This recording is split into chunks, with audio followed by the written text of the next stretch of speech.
Hello, everyone. Welcome to this talk and sharing. I'm so bothered by that towel. So I'm going to move myself like this. So, welcome. Today's live comes to you as a result of a question by a beautiful viewer that I received yesterday as I was doing our live intuitive guidance for the week. So I've given a lot of, I'm just going to light some Palo Santo here. And this really is just to clear the space and to connect us in this moment through our beautiful hearts. And of course, as always, I ask to be a clear and pure channel of Source Divine, Mother, Father, God, loving and kind. So, before we get too far into this, my name is Lisa Lyle. This is my channel here on YouTube. Thank you so much for being here and showing up. I truly appreciate your presence here. Your presence is a gift for which I am eternally grateful. And also, I should say, as we start, you'll see from the title, it says mental health, let's talk. So I should say right off the top, in case any of you are wondering, no, I am not a medical professional. And anything I share here is simply from my own personal experience and my, let's say, my path of recovery and spiritual awakening in this experience as Lisa Lyle. If you do need medical, professional help, please do seek it out. Again, I'm just going to simply share what is on my heart to share. And I did take some notes yesterday as I was just delving into the subject. So the question came yesterday, what are my feelings around ADHD? And that really expanded because ADHD or ADD and all of these things, depression, anxiety, are labels that are placed on us when we do seek professional help. And so, first, I want to say that to anyone who is struggling with mental health challenges, that there are solutions. And oftentimes, those solutions are, if we seek out medical attention, chances are the solution is going to be via a prescription. And some little pill that we can take that's going to support us to be happy or whatever it may be, help us to focus.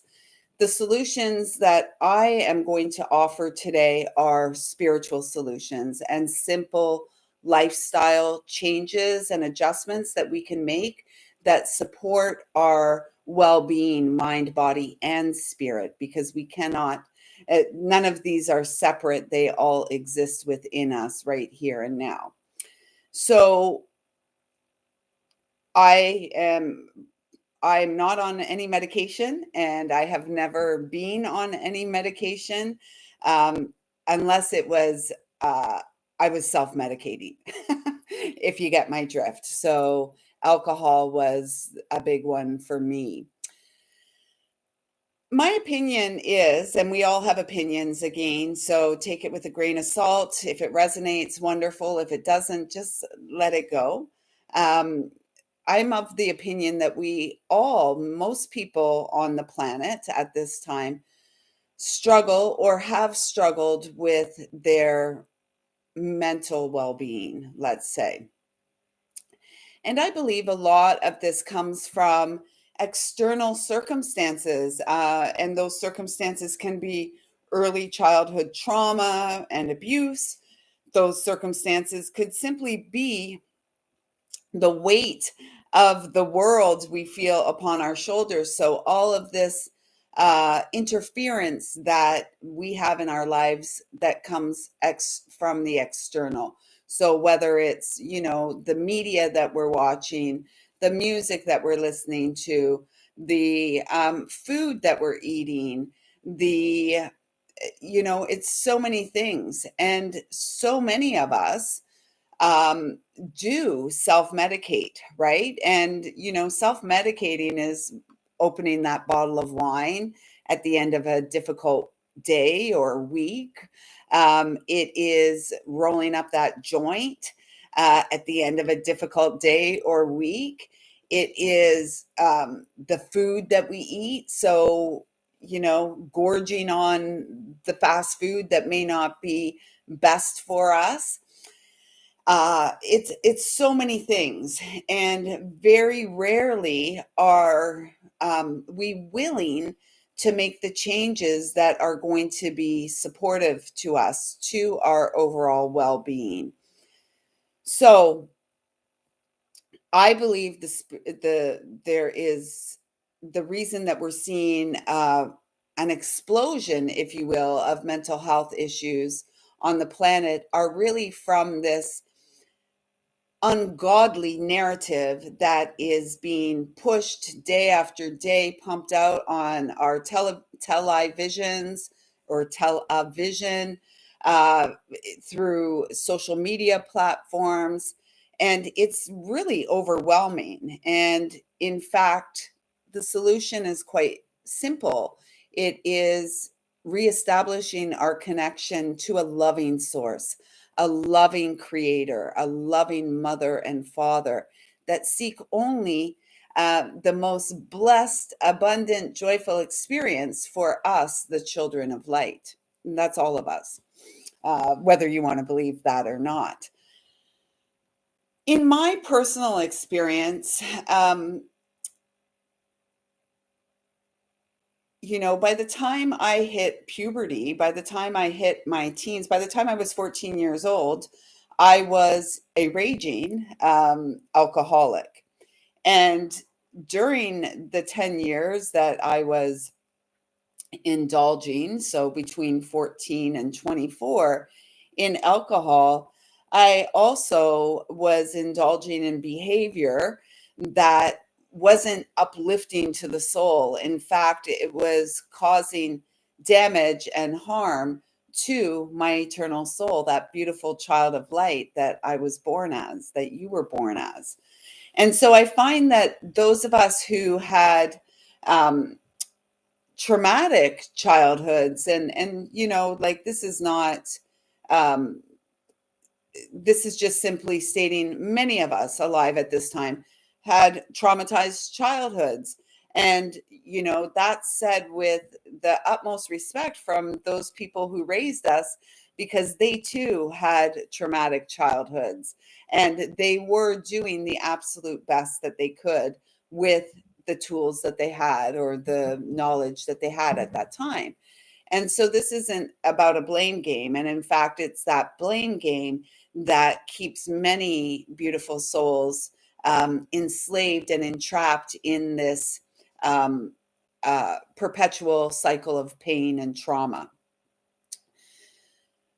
So my feelings are that mental health issues really stem from childhood trauma and unhealed or unresolved, unacknowledged pain within our physical vessel, within the cellular memory that we walk around with day to day.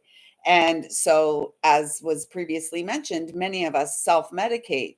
And for me, it was alcohol was my medication of choice, as well as looking for love and confusing lust for love.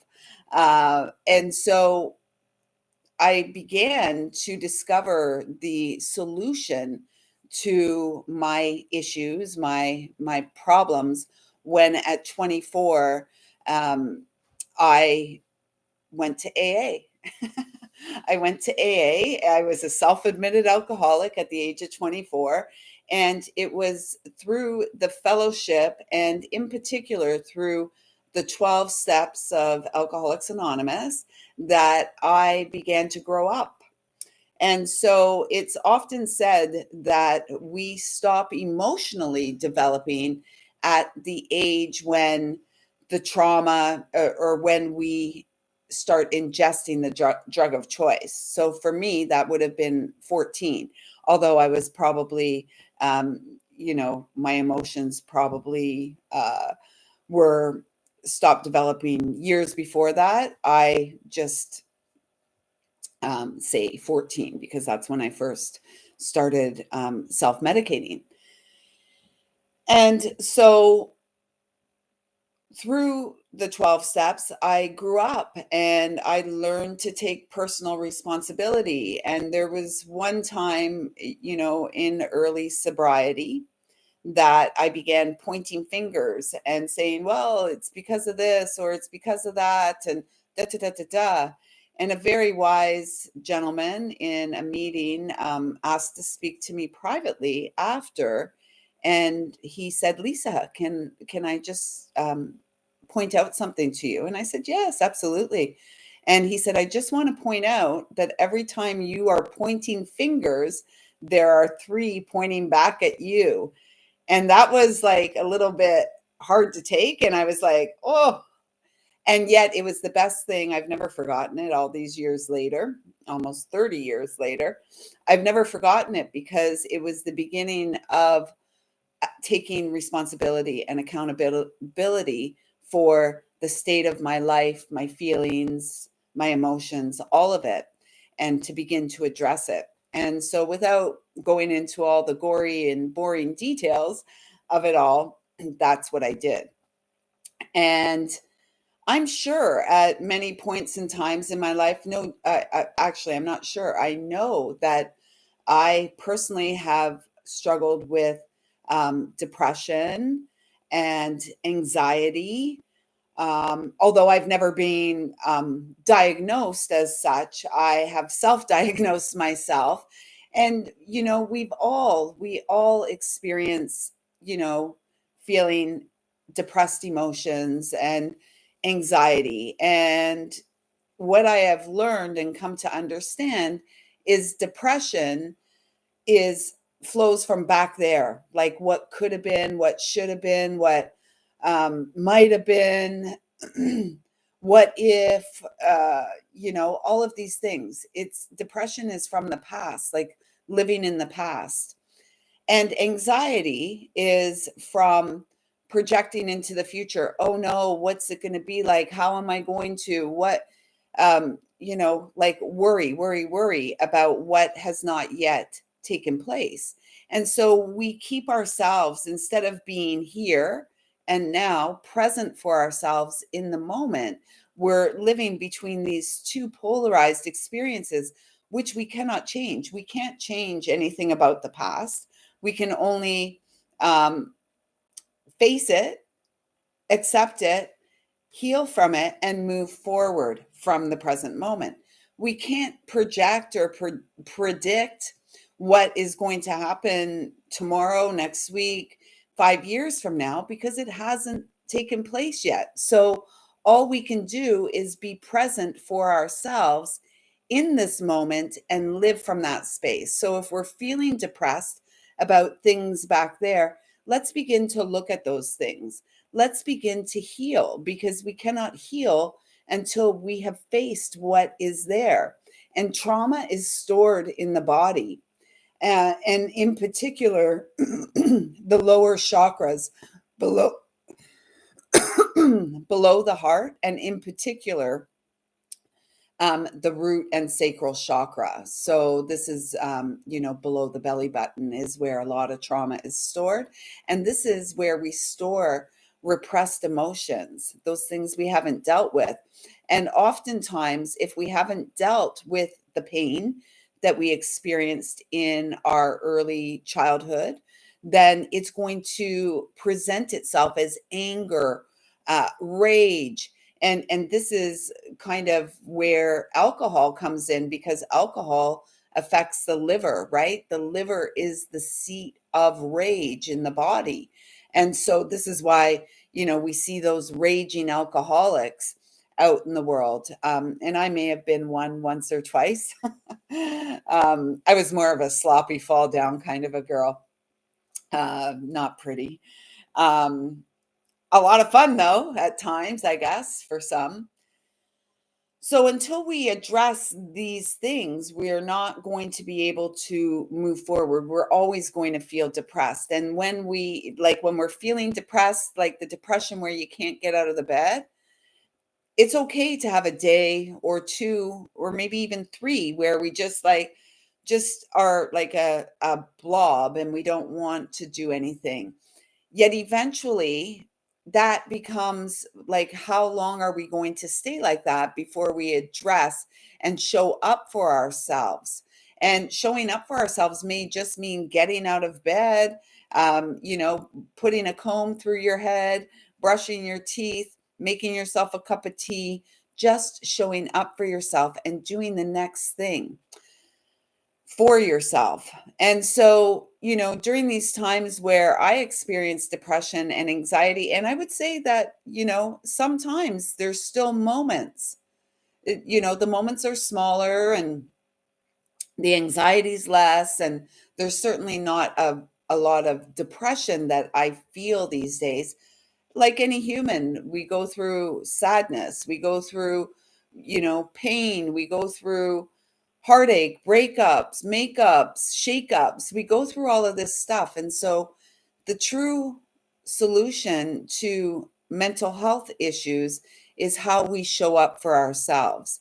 And so I just feel like now I'm just going to share some of these notes, and perhaps in here there will be something that helps you. So those who have been diagnosed with ADHD, a lot of times now our children are being diagnosed with these things because we're looking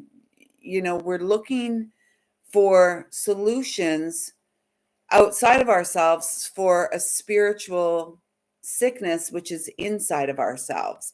And so, long story short, I feel that most mental health issues are a disconnect from our spiritual essence, a disconnect from source, a disconnect from God and nature.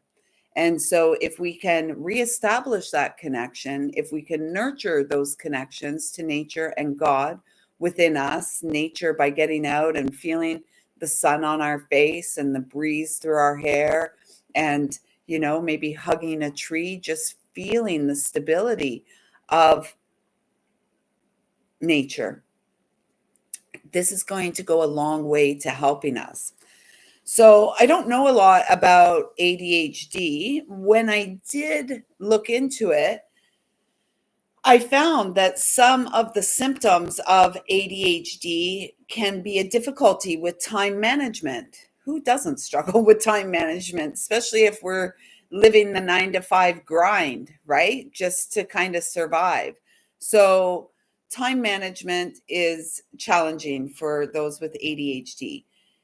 A feeling of being disorganized can also be um, a challenge for those with ADHD, feelings of overwhelm, anxiety, and depression. And beside depression, I wrote deep rest. How many of us are truly rested?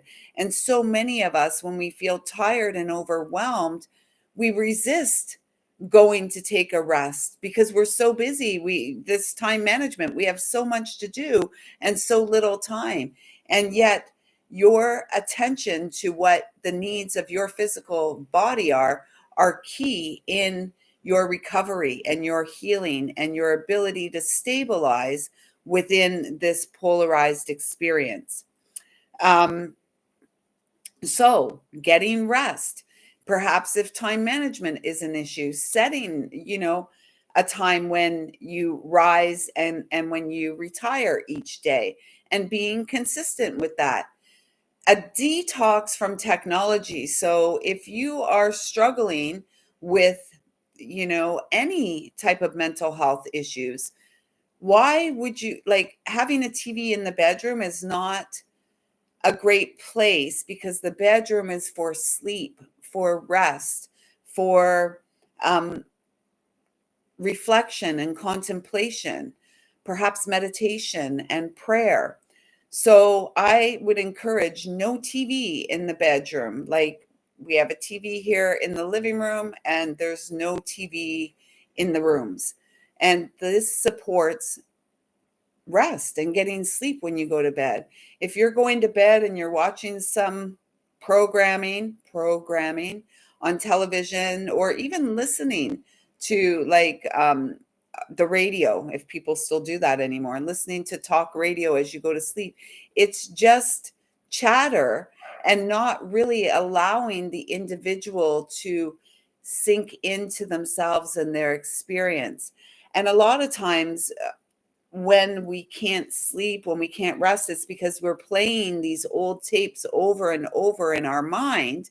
And so, if we can silence the outside noise, we can begin to quiet the mind, and we can begin to focus on deep breathing, which is going to support deep rest. Some things to avoid if you're experiencing mental health struggles, and particularly ADHD, and this goes for children and adults alike, is food dyes. So we've got a lot of artificial food. I would hesitate to even call it food on the shelves in our grocery store. The food is in the produce section. And I mean, even that's getting sketchy these days, the produce and the meat and all of that. So the more clean that we can eat, the more, we are what we eat. So if we're eating these artificial dyes and food dyes and artificial foods and all of this stuff, it's going to be really hard to think clearly, right? And our body's going to struggle because our body doesn't recognize what the heck we're putting into it. And it's especially true for children who are being sent to school after having a bowl full of sugary cereal. Make granola. It's super easy to make and way cheaper, and it's not that time consuming. I think from beginning to end, it takes me about an hour to make a batch, and a batch will usually make me about 4 to 6 mason jars, 1 liter jars. And that goes a long way, right? So it's really important to become aware of the food that we're eating and how that is affecting us. Gluten is a big problem. And I would even say it's less gluten, and it's more of the glyphosates, like the Monsanto stuff that they're spraying on our food, is causing a lot of issues, intolerance. And gut health is really important to the brain health. Like, the gut is known as the second brain of the body. So really becoming aware of how you feel. Is the food you're ingesting, is the liquids that you're drinking, are they uplifting? Are they filling you up? Or are they having a deadening effect on your energy, right? So really pay attention, because truly this is about lifestyle changes and choices that support us to feel better. So, and technology, that's another one. Can you limit your time to technology? We have children that don't even go outside and play anymore because they're all gaming, they're playing on their phones. And this is detrimental. I think we're going to see an explosion, and we already are. At the time of recording, it's 2024. And so many of our children are struggling. And it's not, and the struggles are a failure on our part as parents to guide and care for and protect our children from these negative outside influences that are affecting them in negative ways. So what are some of the things that we can incorporate into our diet and our lifestyle that are going to support us to feel better each day? Well, some of the things are trace minerals. Most of us are mineral deficient. So taking a supplement of trace minerals, I'm going to show you mine. Just give me a sec here.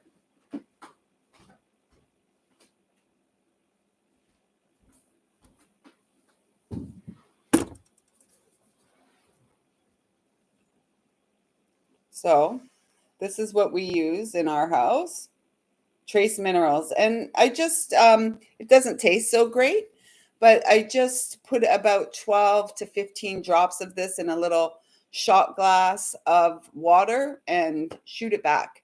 And it tastes rather salty, but because of the growing conditions of our produce, because of the stuff that's raining down upon this planet from our skies, most of our food is compromised, and most of the produce is mineral deficient. Back in the day, the soil was rich with minerals and nutrients, and the land has been so over-farmed, we've forgotten the ways of working with nature and the seasons, that most of what we're growing is just not that great for us. And the animals that many people are ingesting are pumped full of pharmaceuticals to keep them healthy. And again, as what they ingest, what they eat, when we eat that animal, we're eating it too, including the fear of the animal as it's going to be slaughtered. So trace minerals are key. Magnesium. And outside of the trace minerals, I would incorporate magnesium, zinc, iron, and iodine. And anything that comes in the gel caps, the veggie caps or whatever, dump it into a smoothie. And so that way your body doesn't have to process the gel cap. Iodine is really important. I'm going to get that to show you as well.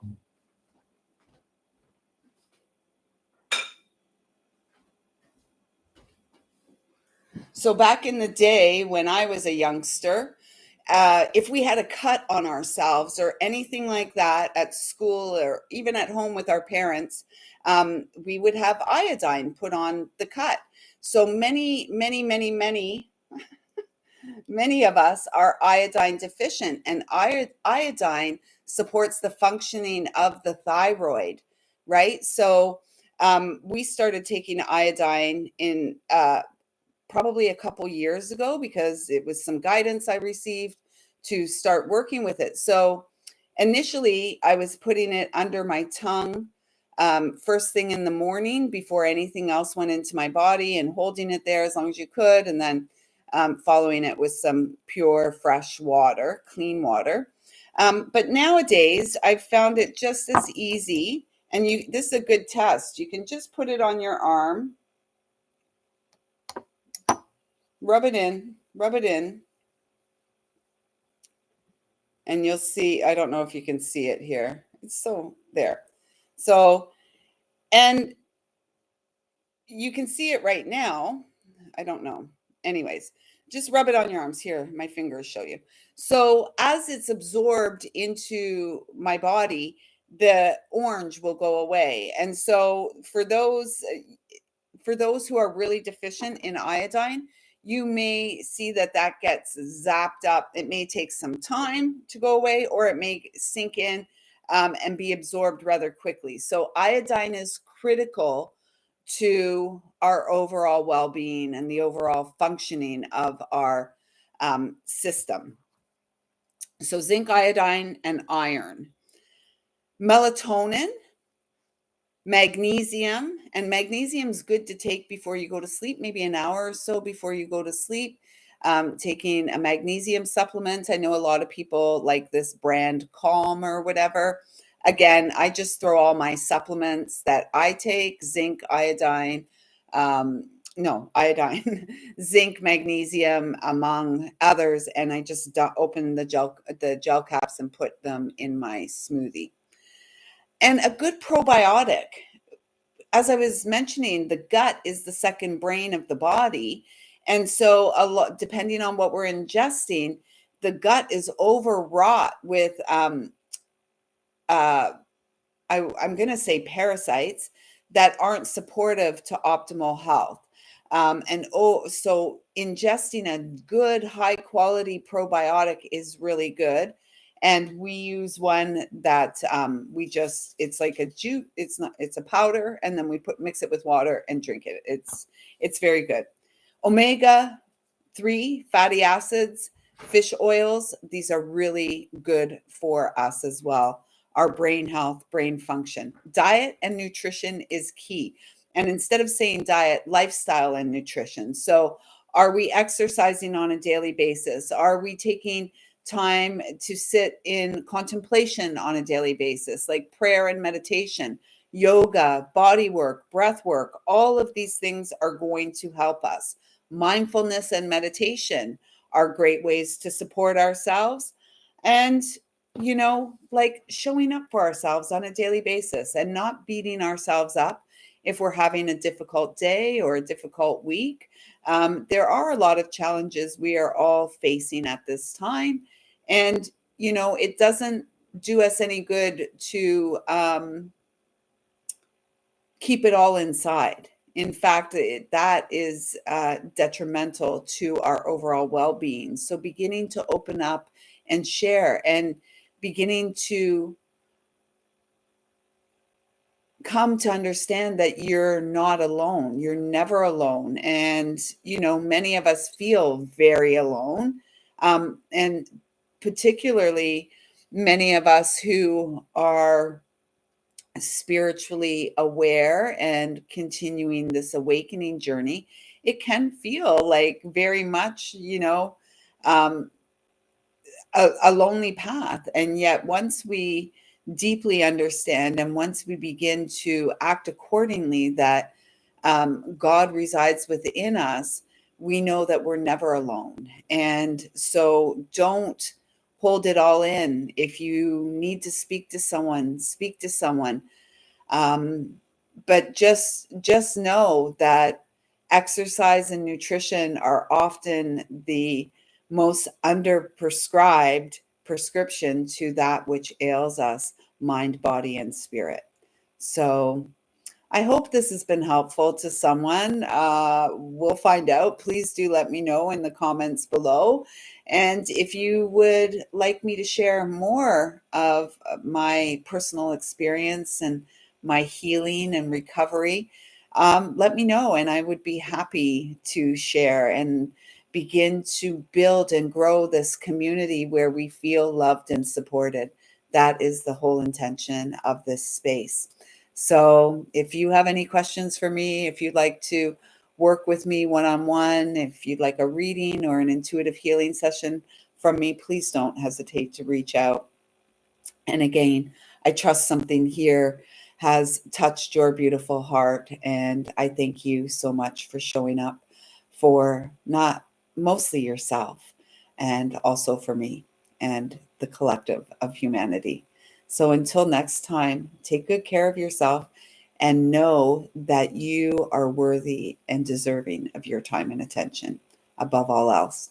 I see you. I feel you. I love you. Thank you. Thank you.